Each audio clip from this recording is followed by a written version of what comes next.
ഇത് മാസ് മോട്ടോഴ്സിൽ നിന്നാണ്. Honda Activa 5G വണ്ടിയാണ്. ജന സർവീസ് ആയിട്ടാണ് പറഞ്ഞത്. ഇപ്പോൾ സർവീസിൻ്റെ ഭാഗമായിട്ട് നമ്മൾ വർക്കിന് കയറ്റിയിട്ടുണ്ട്.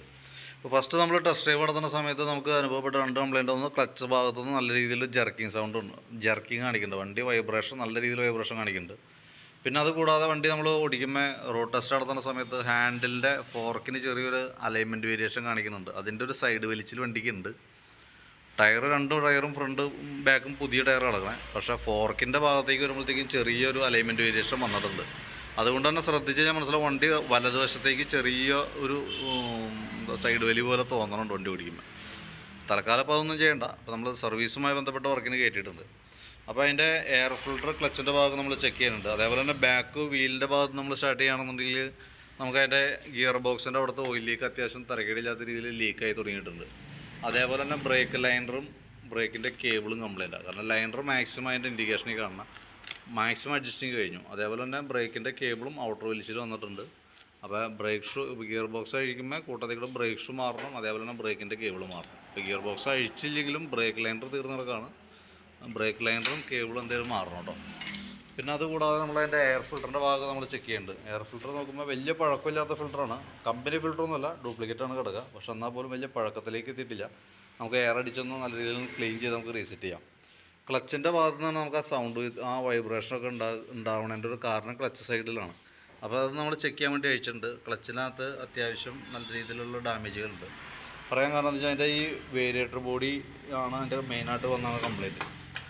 അതിനകത്ത് ഇവിടുത്തെ ഈ കവർ ശ്രദ്ധിച്ച് മനസ്സിലാവും. ഇവിടെ പ്രീ സ്ലൈഡ് എന്ന് പറയുന്നത് ഇതുമേന്ന് പൊട്ടിപ്പോയിട്ട് അത് വന്ന് ഈ വീലുമേ അടിച്ചുകൊണ്ടിരിക്കുക. ഇവിടെ ഉണ്ടോ, ഈ ഭാഗമൊക്കെ അത് വന്ന് അടിച്ചടിച്ച് പൊട്ടിപ്പോവാറായ ഒരു കണ്ടീഷനിൽ നിൽക്കുക. അതിൻ്റെ അലുമിനിയം പൊടികളാണ് ഈ കിടക്കണം മൊത്തം കേട്ടോ. അതേപോലെ തന്നെ ഈ റോളറ് കൂട്ടത്തിൽ മാറ്റി വിടാം. കാരണം എന്താ വെച്ചാൽ ഒന്നാമത് അതിൻ്റെ ഈ സൈഡൊക്കെ കട്ടിങ് തുടങ്ങിയിട്ടുണ്ട്. തന്നെയല്ല അത് ഒറിജിനലും അല്ല, ഡ്യൂപ്ലിക്കേറ്റാണ് ഈ സാധനം കിടക്കുന്നത് കേട്ടോ. നമ്മൾ പറഞ്ഞേക്കുന്ന ഒരുവിധം പാർട്സുകളൊക്കെ ഡ്യൂപ്ലിക്കേറ്റാണ് കിടക്കുന്നത്. അപ്പോൾ ഇത് വേരിയേറ്റർ ബോഡി മാറാണ്ട് വേറൊരു കാരണം കൂടി എന്ന് വെച്ചാൽ ഇത് നമ്മൾ ബുഷും ബോസ് ഡ്രൈവും വേരിയേറ്റർ ബോഡി തമ്മിൽ പ്ലേയും കാണിച്ചു തുടങ്ങിയിട്ടുണ്ട്. അതുകൊണ്ട് കൂടിയാണ് ഇത് മാറ്റേണ്ടി വരാം നമുക്ക്.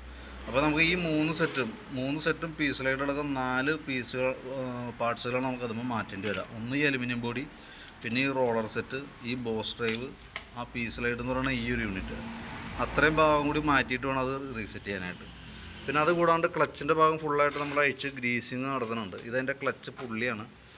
അപ്പോൾ അത് നമ്മൾ ഫുള്ളായിട്ട് അഴിച്ച് പിന്നൊക്കെ ചേഞ്ച് ചെയ്തിട്ട് നമ്മൾ ഗ്രീസ് ചെയ്ത് കയറ്റുന്നുണ്ട്. അത് നമ്മൾ ഓരോ 10,000 കിലോമീറ്റർ അല്ലെങ്കിൽ ഒരു വർഷത്തിലൊരിക്കൽ തന്നെയും ചെയ്ത് പോകേണ്ട വർക്കാണ് കേട്ടോ. നമ്മളിവിടെ ഓരോ സർവീസിലും നമ്മൾ ചെക്ക് ചെയ്യും. എന്തെങ്കിലും വർക്കിങ്ങിന് എന്തെങ്കിലും ടൈറ്റോ അങ്ങനെ എന്തെങ്കിലും തുരുമ്പിൻ്റേതായിട്ടുള്ള പ്രസൻസോ എന്തെങ്കിലും കണ്ടാൽ നമ്മൾ കൈയോടെ അഴിച്ച് ഗ്രീസ് ചെയ്ത് പോകാനാണ് പതിവ്. അതിന് വേണ്ടിയിട്ട് സാധാരണ നമ്മൾ 4 മാസം കൂടുമ്പോൾ ജനറലായിട്ടുള്ള സർവീസാണ് ചെയ്യാറ്. അപ്പോൾ ഇനി അങ്ങനെ ചെയ്തില്ലെങ്കിൽ പോലും വർഷത്തിലൊരിക്കൽ നിർബന്ധമായിട്ട് നമ്മൾ ചെയ്യേണ്ട ഒരു വർക്കാണത് കേട്ടോ. അതേപോലെ തന്നെ ബെൽറ്റിൻ്റെ കണ്ടീഷൻ നോക്കുന്നുണ്ട്. ബെൽറ്റും ഈ പറഞ്ഞ രീതികളെ വലിയ പഴക്കമില്ലാത്ത ബെൽറ്റാണ്. അതും ഒറിജിനലല്ല, ഡ്യൂപ്ലിക്കേറ്റാണ് കിടക്കുന്നത്. പിന്നെ ക്ലച്ച് ഷൂവിൻ്റെ ഭാഗത്തേക്ക് നോക്കുമ്പോൾ ഇവിടെ അത്യാവശ്യം ചെറുതായിട്ട് തുരുമ്പിൻ്റെതായിട്ട് പ്രസൻസ് ഒക്കെ ഉണ്ട്. അപ്പോൾ നമ്മൾ ഫുള്ളായിട്ട് അഴിച്ചിട്ട് അതിൻ്റെ ആ പിന്നും കൂടി കൂട്ടത്തിലൂടെ ഗ്രീസ് ചെയ്ത് റീസെറ്റ് ചെയ്യും. CVT ക്ലച്ചിൻ്റെ ഒരു പ്രത്യേകത വെച്ചാൽ നമുക്ക് ഈ സൈഡിൽ ലൂബ്രിക്കേഷൻസോ ഓയിലോ കാര്യങ്ങളൊന്നുമില്ല. നമ്മൾ മാനുവലായിട്ട് തന്നെ അഴിച്ച് ഗ്രീസിങ് നടത്തേണ്ടതാണ്. കാരണം അതാണ് ഗ്രീസിങ് ആണ് അതിൻ്റെ ലൂബ്രിക്കേഷൻ വരാം. അത് നമ്മൾ ഓരോ 10,000 കിലോമീറ്റർ നിർബന്ധമായിട്ടും ചെയ്യേണ്ടതാണ്. പിന്നെ ഓരോ സർവീസിലും നമ്മളത് ചെക്ക് ചെയ്ത് കൊണ്ടാണ്. അതേപോലെ തന്നെ ഈ ക്ലച്ച് ഷാഫ്റ്റിൻ്റെ ഈ ഭാഗത്ത് ഓയിൽ സീൽ ലീക്കായി തുടങ്ങിയിട്ടുണ്ട് കേട്ടോ. അപ്പോൾ അത് കൈയോടെ തന്നെ ആ ഓയിൽ സീലും കൂടി നമുക്ക് ചേഞ്ച് ചെയ്തിട്ട് ഫുള്ളായിട്ടൊന്ന് ക്ലീൻ ചെയ്ത് റീസെറ്റ് ചെയ്യാം. പിന്നെ അതേപോലെ നമ്മളതിൻ്റെ ഈ ഭാഗത്തേക്ക് വരുമ്പോഴത്തേക്കും ചോക്കിൻ്റെ കേബിളൊക്കെ വർക്കിംഗ് ഓക്കെയാണ്, വേറെ പ്രോബ്ലം ഒന്നുമില്ല. ആക്സിലേറ്റർ കേബിളായാലും ചെറിയൊരു ടൈറ്റ് കാണിക്കുന്നുണ്ട് ആക്സിലേറ്റർ കേബിൾ. പക്ഷെ അത് മേജറായിട്ടുള്ള റേസിങ് കാര്യങ്ങൾ വരാനും മാത്രം പ്രോബ്ലത്തിലേക്ക് എത്തിയിട്ടില്ല. പിന്നെ ശരിക്കും പറഞ്ഞാൽ നമ്മൾ അതിൻ്റെ ബാക്കിലത്തെ ബോഡി ഫുള്ളായിട്ട് അഴിച്ചിട്ടുണ്ട്. ഇതിൻ്റെ ഉള്ളിലത്തെ അവസ്ഥയാണ് ഈ കാണുന്നത്. അത്യാവശ്യം നല്ല രീതിയിൽ ചെളി കാര്യങ്ങളൊക്കെ ഉണ്ട്. ഓൾറെഡി വാട്ടർ സർവീസ് പറഞ്ഞിട്ടുണ്ട്. അപ്പോൾ ബോഡി കൂടി അഴിച്ചിട്ട് കഴുകുകയാണെങ്കിൽ അതായിരിക്കും കുറച്ചുകൂടി ബെറ്റർ. ബോഡി വാഷിങ് നമുക്ക് മൊത്തത്തിൽ ചെയ്ത് വരുമ്പോൾ 200 രൂപയാണ് സർവീസ് ചാർജ് വരാം. നമുക്ക് മൊത്തത്തിൽ അഴിച്ച് വാഷ് ചെയ്യുകയാണെങ്കിൽ അഡീഷണൽ 100 കൂടിയേ വരുള്ളൂ. അതിൻ്റെ പ്രത്യേകത വെച്ചാൽ ഫുള്ളായിട്ട് നീറ്റായിട്ട് പൊക്കോളൂ. അതിൻ്റെ ഉള്ളിലൊക്കെ വല്ല തുരുമ്പോ കാര്യങ്ങളൊക്കെ ഉണ്ടെങ്കിൽ കൂട്ടത്തിൽ കൂടെ തന്നെ പെയിൻറ്റ് ടച്ച് ചെയ്ത് പോകുകയാണെന്നുണ്ടെങ്കിൽ വേറെ കംപ്ലയിൻസുകൾ കാര്യങ്ങൾ വരാണ്ട് നീറ്റായിട്ട് ഇരുന്നുള്ളൂ അതിൻ്റെ ഉൾഭാഗം കേട്ടോ. അപ്പോൾ 200 രൂപ ബോഡി വാഷ് കൊടുക്കണതിൻ്റെ സ്ഥാനത്ത് 300 രൂപ കൊടുക്കണം. അത് നമുക്കല്ല സർവീസ് ഇല്ല, പുറമെ കൊടുത്തിട്ടാണ് ചെയ്യണേ. അപ്പോൾ അവിടുത്തെ ചാർജാണ് നമ്മൾ പറഞ്ഞത് കേട്ടോ. പിന്നെ അതേപോലെ വണ്ടി നമ്മൾ ഫ്രണ്ട് ഭാഗത്തേക്ക് വരുമ്പോഴത്തേക്കും സർവീസിൻ്റെ ഭാഗമായിട്ട് നമ്മൾ ഫ്രണ്ട് ബുഷൊക്കെ നമ്മൾ ചെക്ക് ചെയ്യാനൊക്കെ ട്രൈക്കുന്നുണ്ട്. അപ്പോൾ അതിനകത്ത് നോക്കുമ്പോൾ ഇതിൻ്റെ ഇവിടുത്തെ ഈ ലിങ്കിൻ്റെ ബുഷുകൾക്ക് പ്ലേ തുടങ്ങിയിട്ടുണ്ട്.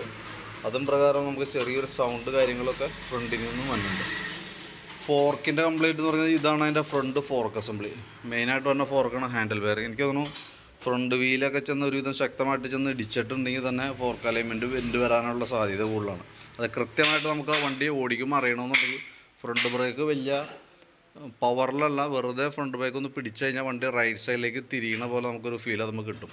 അതാണ് ശരിക്കും ഫ്രണ്ട് ഫോർക്ക് അലൈൻമെൻറ്റിൽ വന്നേക്കുന്ന വേരിയേഷൻ കൃത്യമായിട്ട് മനസ്സിലാക്കാൻ പറ്റുക. അതല്ലെങ്കിൽ ജസ്റ്റ് വണ്ടി ഓടിക്കൊണ്ടിരിക്കുന്ന സമയത്ത് ഹാൻഡിൽ ജസ്റ്റ് ഒന്ന് രണ്ട് കൈ വെറുതെ ഒന്ന് വലിയ ഡിസ്റ്റൻസിലല്ല വെറുതെ ഒന്ന് വിട്ടു നോക്കി കഴിഞ്ഞാൽ വണ്ടി അപ്പം തന്നെ സൈഡ് എടുക്കുന്നതായിട്ട് നമുക്ക് കാണാനും പറ്റും. പിന്നെ അതേപോലെ തന്നെ ഫ്രണ്ടിൽ വരുമ്പോൾ ബുഷുകളുടെ കേസ് പറഞ്ഞു, അതേപോലെ കുഷൻ ബുഷുകളും നോക്കിയിട്ട് അതനുസരിച്ച് നമുക്കത് ചെയ്യാം. പിന്നെ ഫ്രണ്ടിലത്തെ ഒരു ബ്രേക്കിൻ്റെ കേബിളും ഔട്ടർ വലിഞ്ഞ് നിൽക്കണേ ഇതുണ്ട്. ഈ ലെഫ്റ്റ് സൈഡിലത്തെ ബ്രേക്ക് കേബിൾ പറഞ്ഞാൽ ഫ്രണ്ടിലേക്ക് വന്നിട്ടുണ്ട്. ലെഫ്റ്റ് ഹാൻഡിലിനെ പിടിക്കുന്ന ആ ലിവർ പിടിക്കുമ്പോൾ രണ്ട് കേബിളാണ് വരാം. ഒന്ന് ബാക്കിലേക്ക് പോകും, ഒന്ന് ഫ്രണ്ടിലേക്കും വരും. ആ രണ്ട് കേബിളുകളുമാണ് കംപ്ലയിൻറ്റ് വന്നേക്കണേ. കാരണം എന്താ വെച്ചാൽ ഇത്ര ഡിസ്റ്റൻസ് ഉണ്ട് ശരിക്കും കേബിളുകൾ തമ്മിൽ. ഇതിൻ്റെ ഔട്ടർ വലിഞ്ഞേക്കണം പ്രകാരം അത് കുറച്ച് കയറി നിൽക്കുക. ഇനി അങ്ങോട്ടേക്ക് പോകുന്തോറും ആ കംപ്ലയിൻറ്റ് കൂടുള്ളൂ. അപ്പോൾ ആ കൈയോടെ അത് മാറ്റി പോകണമായിരിക്കും കുറേ കൂടി ബെറ്റർ. പിന്നെ ഫ്രണ്ടിലത്തെ ബ്രേക്ക് ലൈനറൊക്കെ നമുക്ക് തന്നെ മതി ക്ലീൻ ചെയ്ത് റീസെറ്റ് ചെയ്യാം. ബാറ്ററിയുടെ ഭാഗം നമ്മളൊന്ന് ടെസ്റ്റ് ചെയ്ത് പോകുന്നുണ്ട്. ജനറൽ സർവീസിൽ ബാറ്ററി ടെസ്റ്റും കാര്യങ്ങളൊക്കെ ഉള്ളതാണ്. അപ്പോൾ 2023 മോഡൽ ബാറ്ററിയാണ് ഇത് ഇരിക്കണേ. ആമറോണിൻ്റെ ബാറ്ററിയാണ്. അപ്പോൾ അതിൻ്റെ വോൾട്ട് ടെസ്റ്റും അതേപോലെ ബാറ്ററി ടെസ്റ്റും കൂടി കൂടുതൽ നമ്മൾ ചെയ്തു പോകുന്നുണ്ട്.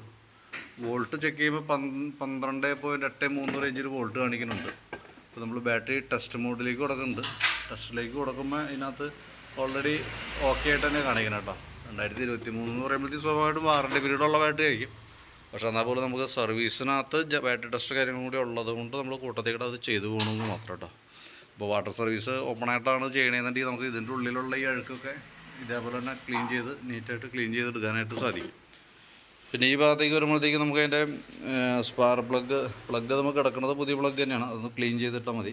വേറെ മാറ്റേണ്ട സിറ്റുവേഷനോ കാര്യങ്ങളൊന്നും ആയിട്ടില്ല. സെക്കൻഡറി ഫിൽറ്റർ ആയാലും ഒന്ന് ക്ലീൻ ചെയ്ത് റീസെറ്റ് ചെയ്യാം. അതേപോലെ തന്നെ എൻജിൻ ഓയിൽ മാറുന്നുണ്ട് കേട്ടോ. പിന്നെ ഈ സൈഡൊക്കെ വണ്ടി ജസ്റ്റ് ഒന്ന് മുട്ടിയിട്ടുണ്ട്. ബോഡി പാർട്സുകളൊക്കെ ചിളക്കും കാര്യങ്ങളൊക്കെ ഉണ്ട്. ഈ പ്രൊട്ടക്റ്റ് മഫ്ലർ ബെൻഡായിട്ടുണ്ട്. ബാക്കിലത്തെ ഓൾറൗണ്ട് ഗാർഡ് ഓൾറെഡി രണ്ടും പൊട്ടിയാണ് കിടക്കണം. അത് നമുക്ക് തൽക്കാലം ഒരു ക്ലിപ്പ് ഇട്ടിട്ട് പിടിപ്പിക്കാം. വെൽഡ് ചെയ്താലും 100% സ്റ്റീലായതുകൊണ്ട് വെൽഡ് ചെയ്താലും 100% പെർഫെക്ഷൻ കിട്ടണമെന്നൊന്നുമില്ല. ക്ലിപ്പിട്ടാൽ തൽക്കാലത്തേക്ക് കുറേ നാളത്തേക്ക് ആ ക്ലിപ്പ് പൊട്ടുന്നത് വരെ നിന്നോളും, വേറെ കുഴപ്പമൊന്നുമില്ല. അത് കഴിഞ്ഞാൽ നമുക്ക് ആ ക്ലിപ്പ് ചേഞ്ച് ചെയ്തിടാവുന്നുള്ളൂ കേട്ടോ. അപ്പോൾ നിലവിൽ സർവീസുമായി ബന്ധപ്പെട്ട വർക്കുകളാണ് മെയിനായിട്ട് വരിക. അതിനേക്കാൾ അഡീഷണലായിട്ട് നമുക്ക് തന്നെ വർക്ക് എന്ന് പറഞ്ഞാൽ ഒന്ന് ബ്രേക്കിൻ്റെ കേബിളുകൾ മാറ്റേണ്ടതായിട്ടുണ്ട്. പിന്നെ ഗിയർ ബോക്സിൻ്റെ ഓയിൽ ലീക്കിൻ്റെ കേസ് ഉണ്ട്. ഗിയർ ബോക്സ് നമുക്ക് ചെയ്യുമ്പോൾ സ്വാഭാവികമായിട്ട് ഗിയർ ബോക്സ് 950 രൂപ എടുത്താണ് നമുക്ക് ലേബർ ചാർജും പാർട്സുകളെല്ലാം കൂടി വരുമ്പോൾ സാധാരണ രീതിയിൽ വരാറ്. ഏകദേശം ഒരു 900-950 രൂപ നമുക്ക് വരാറുണ്ട്. അപ്പോൾ ഞാൻ ആ എസ്റ്റിമേറ്റ് ഇടുമ്പോൾ ഗിയർ ബോക്സിൻ്റെ അടക്കം ഉൾക്കൊള്ളിച്ചിട്ടുള്ളൊരു എസ്റ്റിമേറ്റ് നോക്കിയിട്ട് പറയാം. അപ്പോൾ വീഡിയോ കണ്ടതിന് ശേഷം നോക്കിയിട്ടൊന്ന് റിപ്ലൈ ഇട്ടാൽ മതി. അതനുസരിച്ച് നമുക്ക് വർക്ക് കംപ്ലീറ്റ് ചെയ്യാം. ഓക്കെ.